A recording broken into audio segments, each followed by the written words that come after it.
Mano's a goon. Let's get into that. What's with this? We're approaching 30, like literally within weeks and months. Yeah. What this whole no snitching thing? I'm done with that bullshit. I was over that at 25. Me too. Honestly, I think I was over it at 19, 20. For me, I was still gooning back then. But for me, the moment that I stopped gooning, I was like, all right, let me think about my life for a second and like making a career for myself. I was like, well, if you killed somebody or did some shit, and the police ask me about it, I'm gonna tell them because you did it. And you hurt somebody. Because you did it.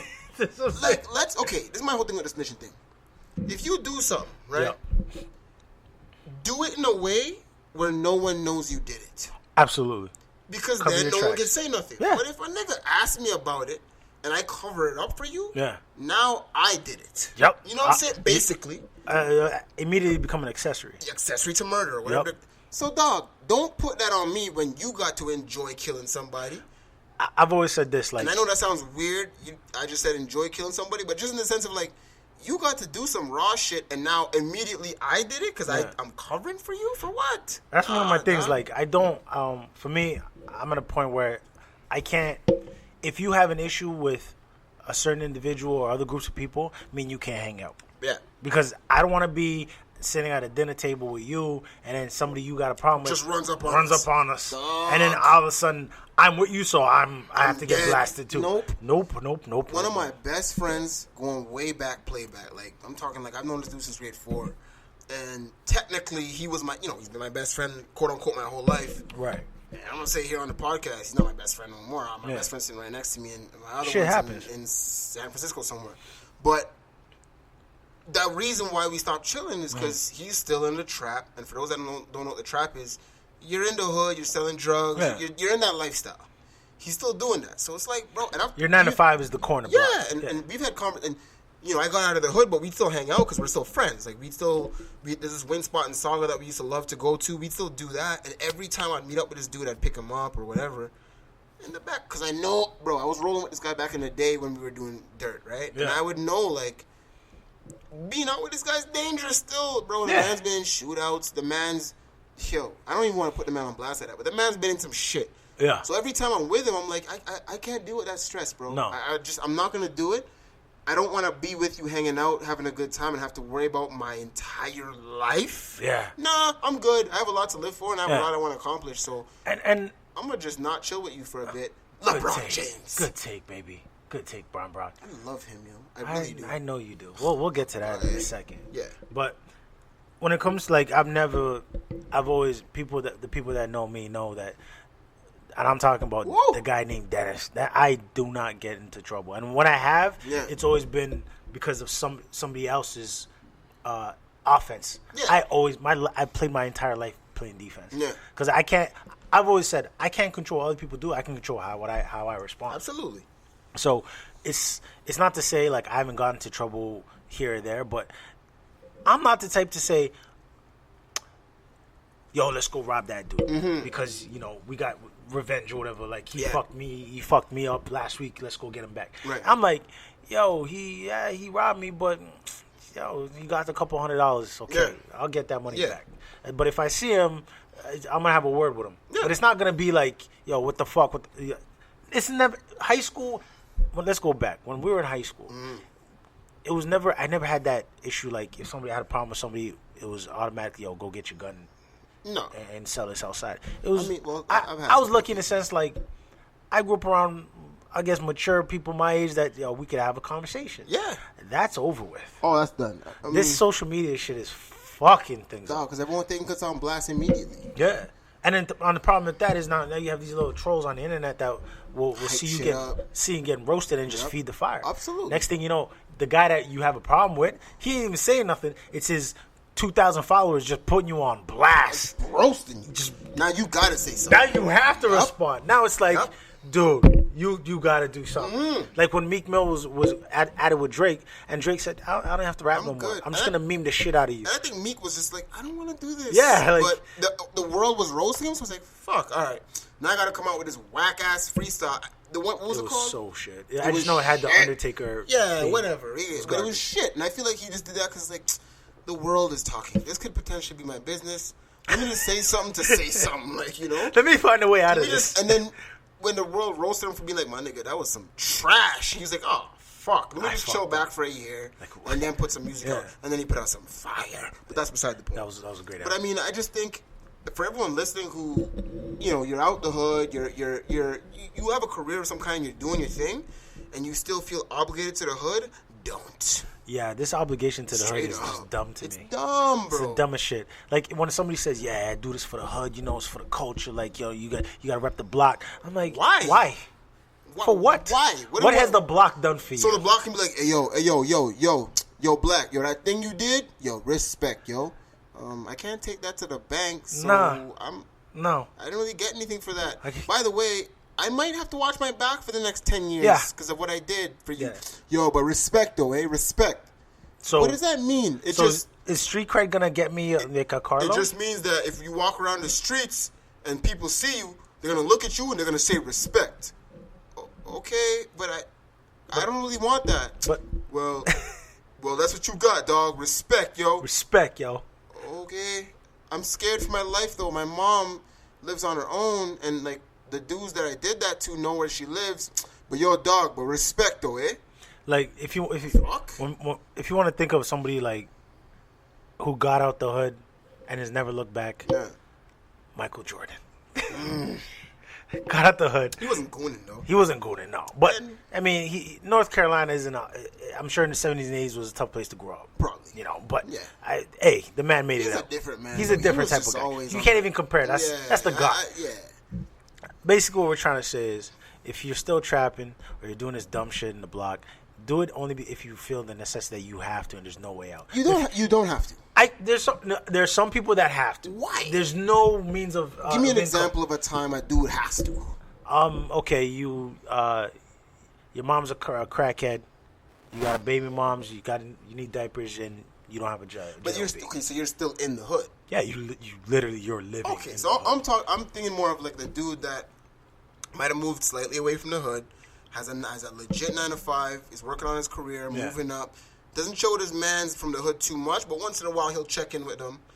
Dog, you ain't gotta do nothing for the hood, bro. No, you don't owe the hood anything. Nah, and that's what I'm talking about. Yeah. If you still live in the hood and you get caught up in some shit, you gotta play defense. When we say this, we strictly mean like going back to the block and doing community outreach services is a positive. That we condone. That's cool. That's cool to do. It's the guy that's going on the block talking about, yo, I'm gonna try to move this weight right now in the next week. Yeah. And we gotta flip this, and then I need 3 of you dudes to go back to Scarborough and flip this for me. Like, why are you doing that?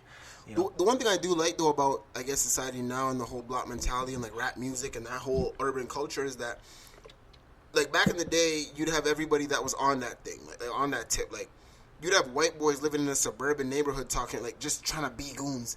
You don't see that no more. No. Nowadays, everyone's just caught up on the new dance or the new... because fun shit. Everyone's on fun shit. I think the reason why is because social media exposes fake people. True. Yeah, like, your shit gets exposed hard. And I think people are just off that in general. Like, now people are on the new dance or the new meme or...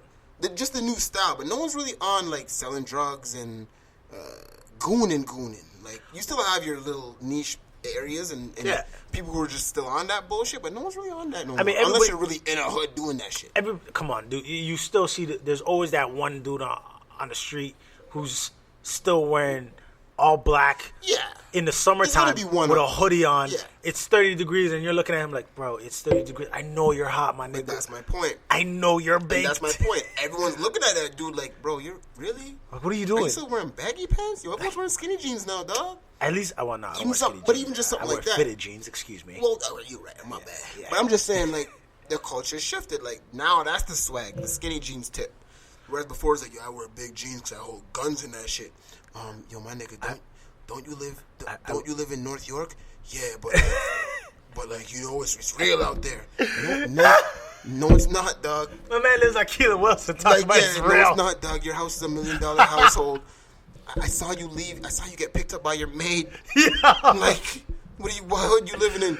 Yo, my neighbors, they be talking shit. No, they're not, dog. You're good. No, they're not. You're okay. You're good. You live in a nice neighborhood. Like, so you like, don't stop pretending. You don't see like those guys trying to be hood no more. And nah. So we're making improvements and progress as a people in that sense. Yeah. But you're still gonna hear niggas that are really in that hood shit. Like, what's his name again?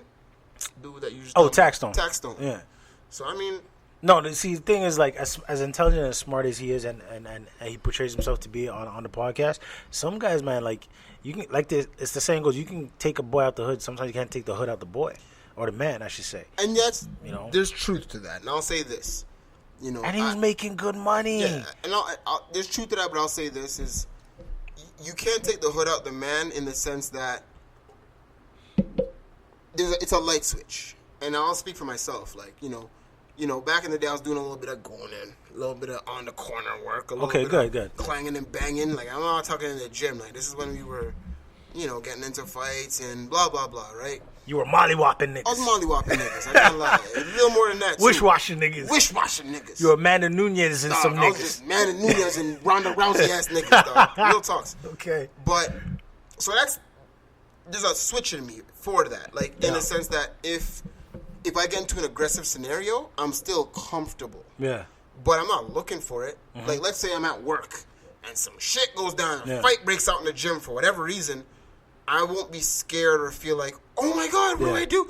I'll be like, okay, these niggas are fighting. I can still think consciously. And that's what I think is the plus to coming from that type of demographic and making something for yourself where you're living a positive lifestyle, but you still have that nitty-gritty in you where if that happens to present itself in your new lifestyle, you're still good. You're still comfortable. You don't feel afraid and feel like you have to run to somebody for help. You just handle that shit. But do you think that's is that an issue with upbringing, or is that just the environment? I had a great upbringing as far as like my household. Like my mom held it down. Yeah. And you still got caught up in that. I did. So So it wasn't the upbringing, it was probably the environment. It was 100% the environment. Yeah. And funny enough, I grew up in Saga. Like, it was good. Yeah. To be honest, me and my friends were the ones that made our hood, like, raw. Oh, like, so it was you guys that fucked it up for everybody. We were the poison in our neighborhood. NWO. Like, for no reason, bro. Like, just started acting up. We went, there was, say, 3 summers in a row where that first summer, everything was blessed. Yeah. Birds are chirping, dogs are barking, white people are walking their kids. Comfortably happy. To that third summer, no bullshit, fam. SWAT would be chilling in the plaza. Yeah. There's a certain plaza we chill at. Yeah. And you know how you'll see SWAT or you'll see like undercover cops chilling like low key trying to act all like, yo, we're not here but we're watching you. Yeah. Dog, SWAT would be chilling in the plaza, outside the van, leaning up on the van in their SWAT gear. Just waiting. Just like, what up, niggas? Waiting for you to do something stupid. We're sitting in this pizza van right now. We're not hiding from you niggas. I want you to do something. Mm-hmm. And we still do shit. Like, so, but point being, like, we turn our neighborhood into our hood, like, for real. And so it's definitely a part of what we created for ourselves, but it was never who I am. And obviously now I'm fitness professional, blah, blah, blah, blah, blah. And it's never really been who I am. But if a shooting was to break out at my work, I wouldn't be scared. Yeah. I wouldn't get involved because it has nothing to do with me, but I wouldn't be scared. And that is the part that I'm grateful for, those experiences from my past. Right. You know what I'm saying? So there's always something good you can take from a negative past or whatever, but don't go back and get involved in it. No, I now you lose your life. Of course, and taxes. Taxstone's looking at a lot of jail time. He's probably done. Let's say worst case scenario, he beats the if they do charge him with attempted murder, he beats the murder charges. Best case scenario, he beats the murder charge. He still has the gun felony, and that's which in New York, 5 years. At least 5 years, minimum 5 years. Fucking what's his name? Classical Burst from the remember he played it on the Giants. Yeah, he shot himself in a club and got a year. Yeah, and he shot himself. And the joke is that year was light. Yeah, that was considered very soft. New York State did you make a lot of money for the city, so you play on the team. We'll give you a year. All right, but what the fuck is wrong with you? What nigga? You dummy? Dumb nigga. I think for me, I don't know, man. Like I never had an issue with that. The gang life, it never came up for me. Good. I mean, I was surrounded by those. There was There was the Crips, and then there was Fam One. It was like I wouldn't say Fam One was a gang, but it felt at the time when I was like in grade 9, grade 10, it felt like a gang because there were so many of them. Yeah. And it's like, well, if I go up to this guy and say "fuck you," his 20 dudes, I'm gonna get rushed. I gotta rush me. Yeah.